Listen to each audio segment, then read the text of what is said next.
हमने पिछले एपिसोड में देखा लूसिया बंकर में पैदा होने वाले पहले बेबी को जन्म देती है। कार्ल के लिए ये बहुत बड़ा मूवमेंट होता है क्योंकि इससे प्रूफ होता है कि बंकर में जिंदगी सरवाइव की जा सकती है। वो चाहता है कि सिंट्रा भी इस बात पर उतनी ही एक्साइटेड हो, लेकिन सिंट्रा उस वक्त ज्यादा बिजी है और एक बड़ी सोच में वो इंश्योर कर रही है कि जब प्लैनेट का एटमॉस्फेयर स्टेबलाइज हो और असली एपोकलिप्स शुरू हो तब इंसान सरवाइव कर सके। इसलिए शुरू में वो बेबी के बर्थ को लेकर इतनी एक्साइटेड नहीं होती, लेकिन जब वो उस छोटे बच्चे को अपनी आंखों से देखती है तो ह्यूमैनिटी को बचाने का उसका डिटर्मिनेशन और भी स्ट्रॉन्ग हो जाता है। प्रेजेंट टाइमलाइन में जेवियर और प्रेग्नेंट एनी एटलांटा जा रहे होते हैं ताकि टेरी को ढूंढ सकें। रास्ते में ही एनी को लेबर पेन शुरू हो जाता है और जेवियर को रोड पर मिली एक फैमिली की हेल्प से वहीं बेबी डिलीवर करवाना पड़ता है। बेबी सेफली बच जाती है, लेकिन बदकिस्मती से एनी जिंदा नहीं बच पाती। थोड़ा रुकने के बाद जेवियर एनी के बेबी को लेकर एटलांटा पहुंचता है, क्योंकि उसने एनी से प्रॉमिस किया था कि वो उस बच्ची को उसके डैड से मिलवाएगा। लेकिन एटलांटा पहुंचकर उसे एक आदमी से पता चलता है कि टेरी को कुछ अनजान लोग ले गए हैं। अब आगे क्या होता है चलिए देखते हैं।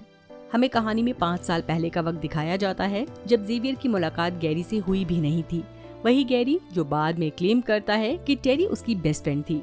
उस वक्त गैरी यूएस पोस्टल सर्विस में काम करता था। वो अकेले जी रहा था, ना कोई करीबी दोस्त, ना ही ऑफिस में ज्यादा इंटरेक्शन।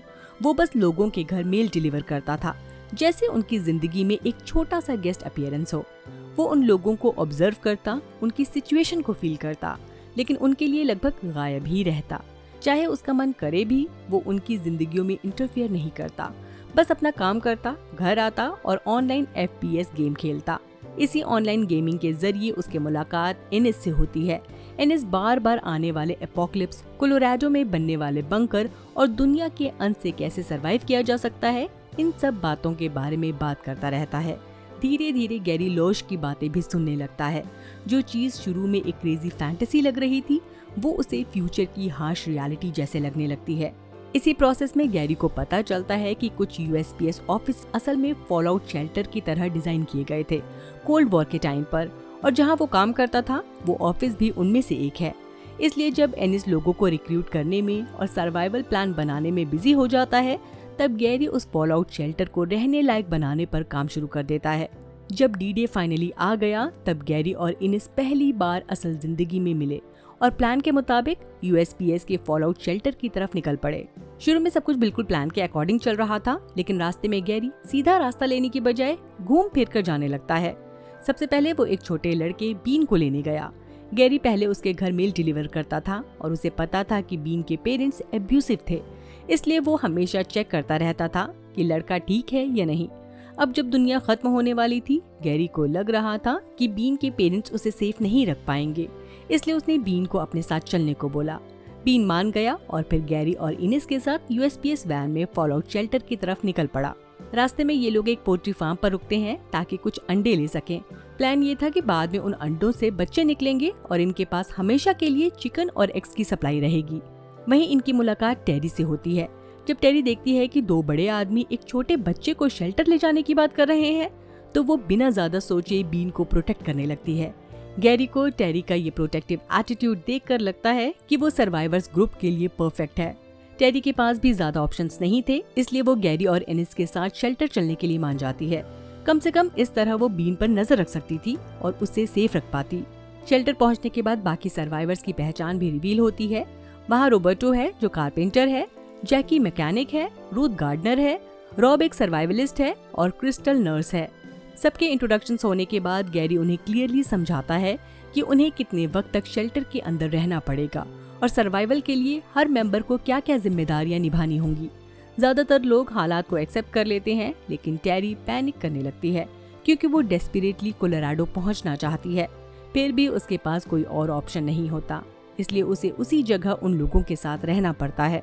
गैरी नोटिस करता है कि टेरी शुरू में ग्रुप के लिए कुछ खास कंट्रीब्यूशन नहीं कर रही और उसे पता है कि एनिस शेल्टर में रहने वाले लोगों को लेकर कितना ज्यादा स्ट्रिक्ट है। इसलिए गैरी टेरी को समझाता है कि अगर वो ग्रुप की हेल्प करे और एक्टिवली कंट्रीब्यूट करे तो एनिस को उन्हें निकालने का रीजन नहीं मिलेगा, वरना रिसोर्सेज बचाने के लिए वो टेरी और बीन को शेल्टर से बाहर भेज सकता था। गैरी टेरी को ये भी प्रॉमिस करता है कि जब बाहर का एनवायरनमेंट थोड़ा सेफ हो जाएगा तो वो उसे उसकी फैमिली से मिलवाने में मदद करेगा। इसके बाद अगले कुछ सालों तक टेरी कम्युनिटी का एक इम्पोर्टेंट हिस्सा बन जाती है और मुश्किल वक्त में सबकी हेल्प करती है। अपने प्रॉमिस के मुताबिक गैरी टेरी के लिए एक रेडियो भी बनाता है ताकि वो अपनी फैमिली से कांटेक्ट कर सके अगर वो कहीं बाहर जिंदा हो। लेकिन इसी दौरान गैरी गलत समझ लेता है कि टेरी का ग्रैटिट्यूड शायद किसी रोमांटिक सिग्नल की तरह है। टेरी फौरन उसकी ये मिसअंडरस्टैंडिंग क्लियर कर देती है और साफ कह देती है कि इनका रिश्ता सिर्फ दोस्ती तक ही रहेगा। गैरी फौरन अपनी गलती मान लेता है और टेरी को यकीन दिलाता है कि वो हमेशा उसका दोस्त ही रहेगा। कुछ सालों तक शेल्टर में सब कुछ ठीक चल रहा था, लेकिन फिर हालात बिगड़ गए। एनिस गुस्सा था क्योंकि वो क्रिस्टल के साथ रोमांटिक रिश्ता बनाना चाहता था, लेकिन क्रिस्टल को जैकी से प्यार हो गया। इसी फ्रस्ट्रेशन में एनिस ने टेरी का रेडियो तोड़ दिया। उसका एक्सक्यूज ये था कि रेडियो अनवांटेड अटेंशन अट्रैक्ट कर सकता है, लेकिन असल में उसने ये काम जेलसी में किया था। बाद में उसने इस बात की जिम्मेदारी भी नहीं ली और प्रिटेंड करता रहा कि उसे कुछ पता ही नहीं। जब टेरी को लगा कि बाहर जाना थोड़ा पॉसिबल हो सकता है, तो उसने डिसाइड किया कि वो बायोडीजल जो उसने मशरूम से बनाया था उसका यूज करके कोलोराडो तक ड्राइव करेगी ताकि अपनी फैमिली तक पहुंच सके। जैकी और क्रिस्टल भी शेल्टर छोड़ने का प्लान बनाते हैं क्योंकि क्रिस्टल बाहर जाकर अपना मेडिकल क्लिनिक खोलना चाहती थी। लेकिन जैसे ही टेरी निकलने वाली होती है, एनिस अचानक कन्फेस करता है कि रेडियो उसने ही तोड़ा था। वो ये भी एडमिट करता है कि वो असल में इंजीनियर नहीं है, उसने बस अपनी इम्पोर्टेंस दिखाने के लिए झूठ बोला था। फिर वो इनडायरेक्टली टेरी को रोकने की कोशिश करता है, कहकर कि अगर वो चली गई तो गैरी का दिल टूट जाएगा। इसी बीच इनकी बात प्रॉपरली हो भी नहीं पाती क्योंकि एक ट्रेन वहाँ आ जाती है, वही ट्रेन जिसका जिक्र लिंक और उसका ग्रुप कर रहे थे। ट्रेन में लोग होते हैं जिनके पास हथियार हैं। गैरी और एनिस चेक करने जाते हैं, लेकिन उन्हें फौरन पकड़ लिया जाता है और काफिले के लीडर के पास ले जाया जाता है। वहाँ इन्हें पता चलता है कि ये लोग कोलोराडो जा रहे हैं ताकि वहाँ के बंकर पर रेड करके लिंक और उसके ग्रुप के साथ मिलकर दुनिया को दोबारा शुरू कर सकें। कॉन्वॉय की लीडर कहती है कि वो 2 हफ्तों में निकलेंगे और अगर गैरी या एनिस किसी ऐसे इंसान को जानते हैं जो इनके मिशन में काम आ सकते हैं तो उसे भी बता दें। जब गैरी और एनिस वापस शेल्टर की तरफ जा रहे होते हैं, एनिस कहता है कि टेरी को कोलोराडो तक इतना लंबा ड्राइव करने की जरूरत नहीं, वो बस उस ट्रेन में बैठकर अपनी फैमिली से मिल सकती है। ये बात सुनते ही गैरी पैनिक हो जाता है क्योंकि उसे लगता है कि टेरी हमेशा के लिए चली जाएगी। इसी पैनिक और डेस्परेशन में गैरी वहीं पर एनिस को मार देता है। प्रेजेंट टाइमलाइन में गैरी जेवियर को स्टेप बाय स्टेप बताना शुरू करता है कि डी-डे के बाद से अब तक क्या क्या हुआ। साथ ही वो जेवियर को उस शेल्टर का टूर भी देता है जहाँ टेरी पिछले कुछ सालों से रह रही थी।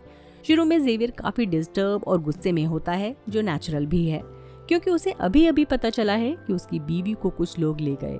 लेकिन जब गैरी देखता है कि जेवियर थोड़ा काम हो गया है, तब वो डिटेल में बताता है कि क्यों लोग टेरी को ले गए और कैसे उसने उनसे बचाने की कोशिश भी की।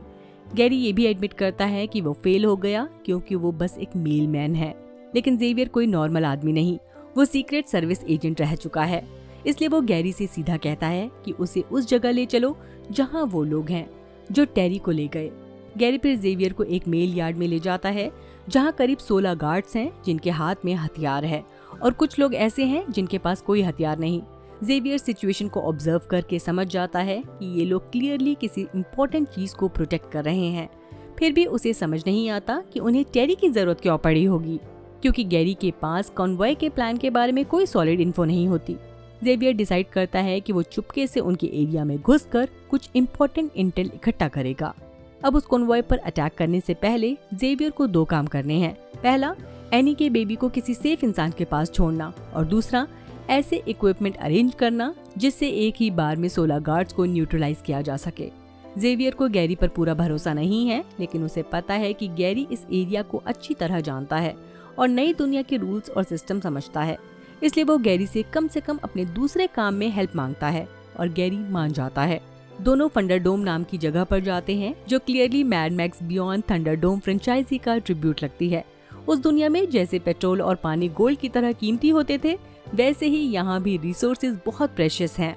जेवियर वहाँ बॉम्ब के लिए बैटरीज लेने गया होता है, लेकिन उसे वहाँ बिल्कुल भी वेलकम फील नहीं होता क्योंकि वहाँ के लोग शांति पसंद हैं और जेवियर उन्हें एक पोटेंशियल ट्रबल मेकर जैसा लगता है।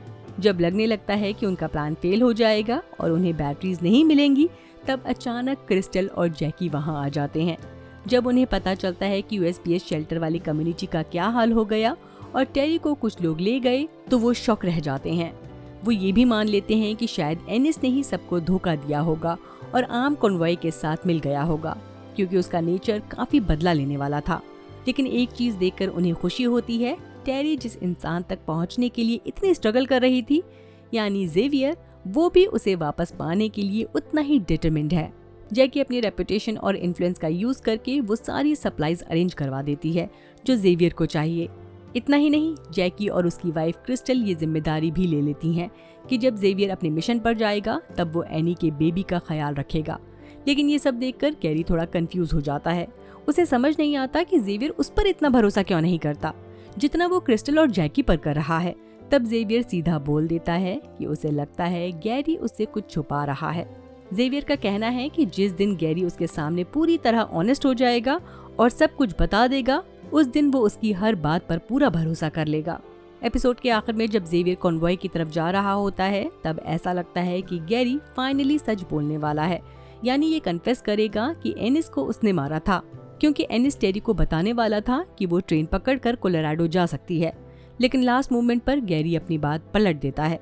वो बस इतना कन्फेस करता है कि वो टेरी से प्यार करता था और भले ही टेरी के दिल में वैसी फीलिंग्स ना हो, फिर भी वो उसे बचाने के लिए कुछ भी कर सकता है। जेवियर उसकी बात सुनने के बाद उससे हैंडशेक करता है, जैसे वो गैरी की ऑनेस्टी अप्रिशिएट कर रहा हो। लेकिन पॉसिबिलिटी ये भी है कि जेवियर को अभी भी लग रहा हो कि गैरी पूरा सच नहीं बोल रहा। सच तो शायद ये है कि टेरी को उस कॉन्वॉय ने किडनैप नहीं किया, बल्कि टेरी खुद उनके साथ अपनी मर्जी से गई, क्योंकि उनका डेस्टिनेशन भी कोलोराडो ही था। गैरी को लगा था कि एनिस को मारकर और कॉन्वॉय के प्लान के बारे में सच छुपाकर वो टेरी को अपने पास रोक लेगा। लेकिन जब टेरी को असली बात पता चली तो वो बीन को लेकर उन लोगों के साथ चली गई। गैरी को पता है कि वो अकेला इतने सारे आर्म गार्ड का सामना नहीं कर सकता, इसलिए वो जेवियर का यूज कर रहा है ताकि जेवियर उन सब गार्ड्स को हैंडल कर ले। हो सकता है गैरी का प्लान ये हो कि जब जेवियर सबका काम तमाम कर दे, उसके बाद वो खुद जेवियर को ही खत्म कर दे, ताकि आगे चलकर वो टेरी के साथ अपनी जिंदगी जी सके। अब देखना ये होगा कि क्या जेवियर गैरी की इस चाल को समझ पाएगा, या फिर वो भी एक सीधा सा लगने वाला मेलमैन के गेम में फंस जाएगा जो टेरी से प्यार करता है। पर्सनली मुझे सबसे ज्यादा क्यूरियोसिटी इस बात की है कि आगे कहानी किस डायरेक्शन में अनफोल्ड होगी। कुछ व्यूअर्स शायद ये आर्ग्यूमेंट भी कर सकते हैं कि गैरी और एनिस जैसे कैरेक्टर को इस तरह पोर्ट्रे करना थोड़ा एंटी नर्ड प्रोपेगेंडा जैसा फील होता है, जैसे टिपिकल नर्ड टाइप कैरेक्टर्स को जानबूझकर नेगेटिव लाइट में दिखाया गया हो।